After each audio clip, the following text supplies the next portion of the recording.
Hello guys, নমস্কার। আমি আজকে চ্যাম্পিয়ন্স ট্রফি নিয়ে কিছু বলবো। আপনারা সেটা সবাই মন দিয়ে শুনুন। আসল মেন বক্তব্য হচ্ছে আমার, যে এটা চ্যাম্পিয়ন্স ট্রফি হচ্ছে না বিয়ে বাড়ি হচ্ছে বোঝাই খুব মুশকিল।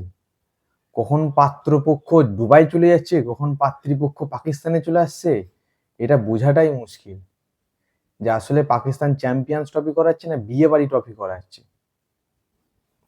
এমনিতেই তো পাকিস্তানের প্রচুর ঝটকা লাগলো, 2 টাকার ইনভেস্টমেন্টে 8 আনা ক্ষতি। অবশ্য সেটা ওদের অকাদে নেই। এমনিতেই ওদের চ্যাম্পিয়ন্স ট্রফি নেওয়ার জন্য 4 বছর সময় লেগেছে।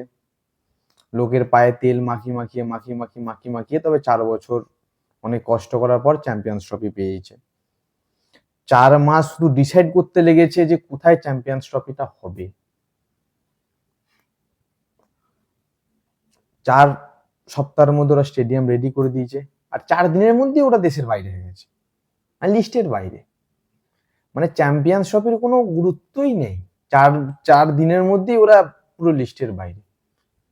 4 দিনের মধ্যেই হেরে গেছে। আর হেরে যাওয়ার কারণও আছে।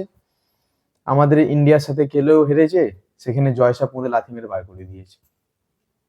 কি আর করা যাবে, দুঃখের অবস্থা। পাকিস্তানের দুঃখ কারে কমু।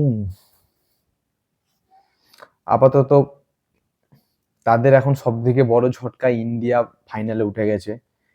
কেননা ইন্ডিয়া ফাইনালে যেহেতু উঠে গেছে, ফাইনালটা দুবাই হবে, পাকিস্তানের হবে না, এটাই সব থেকে বড় ঝটকা। সব থেকে বড় ব্যাপার, ইন্ডিয়া যেহেতু এখন ফাইনালটা দুবাইয়ে খেলছে, যত টাকা ইনভেস্ট করেছিল পাকিস্তান, তার বেশিরভাগই এখন লসের খাতায়, যেহেতু ফাইনালটা পাকিস্তানে হচ্ছে না। এমনিতেই ওরা বাটি নিয়ে ঘোরাঘুরি করছিল, এবার তো মনে হয় সে বাটিটাও জুটবে না। কেন, বাটি কেনার পয়সাটা তো সবটুকু ইনভেস্ট করে দিয়েছিল চ্যাম্পিয়ন্স ট্রফির পিছনে। তো আশা তো করা যায় না সে বাটি কেনার পয়সাটাও জুটবে বলে। এবার বোধহয় গামছা পরে ঘরে ঘরে ভিক্ষা করতে হবে। সেই দিনটাও আস্তে আস্তে আসতে চলেছে পাকিস্তানে। তো আর 1 মাস পর থেকেই আইপিএল স্টার্ট হবে। দেখতেই পাচ্ছ আমার পিছনে গেছে থালা ফর এ রিজন। আইপিএল এর সব থেকে বড় ম্যাচ 28 তারিখ।